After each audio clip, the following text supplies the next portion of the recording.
Dollar के बाद अब सोने की बारी।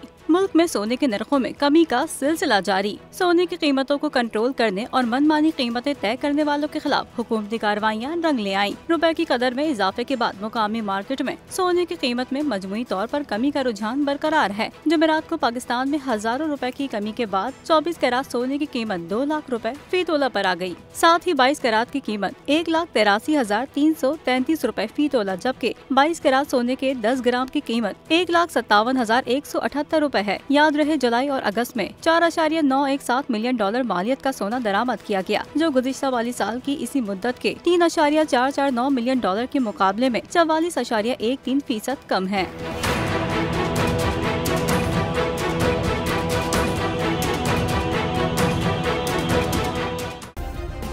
सब्सक्राइब करें और बेल दबाएं ताकि कोई खबर रह न जाए।